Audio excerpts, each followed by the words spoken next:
ശരണയ്യപ്പ.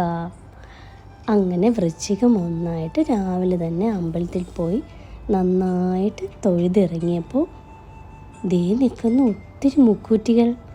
മുക്കൂറ്റി പാടം പോലെ പൂത്ത് നിൽക്കുന്നു.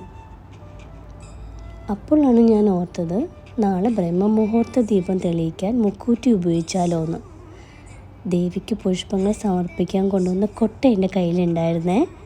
പിന്നെ ഒന്നും നോക്കിയില്ല, പറ്റുന്ന പോലെ ഞാൻ പറിച്ചു കൊട്ടയിലാക്കി. എന്ത് രസമല്ലേ മുക്കൂറ്റികൾ ഇത്ര ഇങ്ങനെ നിൽക്കുന്ന കാണാൻ.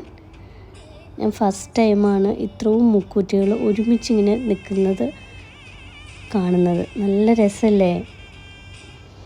പിന്നെ വീട്ടിലെത്തി ആദ്യം തന്നെ പണി ഇവന്മാരെ ഫ്രഷ് ആക്കി വെക്കണമല്ലോ, നമുക്ക് നെക്സ്റ്റ് ഡേ മോർണിംഗിലേക്ക് ആവശ്യമുള്ളൂ.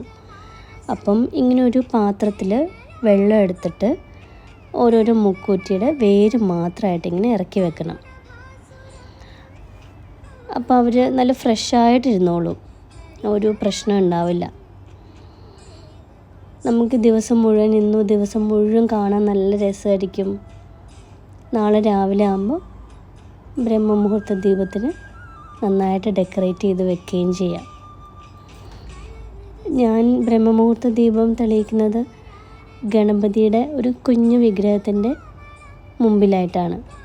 അപ്പം ഗണപതിക്ക് മുക്കൂറ്റി ഭയങ്കര പ്രാധാന്യമാണല്ലോ. എൻ്റെ ബ്രഹ്മമുഹൂർത്ത ദീപം 43ാമത്തെ ദിവസം പൂർത്തിയായിട്ടോ. ഞാൻ അതിൻ്റെ ഭയങ്കര സന്തോഷത്തിലും പിന്നെ ഒരു സങ്കടത്തിലും കൂടിയാണ്.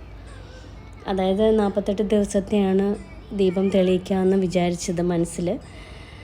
അപ്പം അത് അവസാനിക്കുന്നതിൻ്റെ ഒരു സങ്കടവും ഇതുവരെ എത്തിക്കാൻ പറ്റിയില്ലോ എന്നുള്ള സന്തോഷവും ഉണ്ട്. പറ്റുന്നവരെല്ലാവരും ബ്രഹ്മമുഹൂർത്ത ദീപം തെളിയിക്കണം കേട്ടോ. വളരെയധികം പോസിറ്റീവ് എനർജി തരുന്ന ഒരു സംഭവമാണത്. അപ്പോൾ ശരി.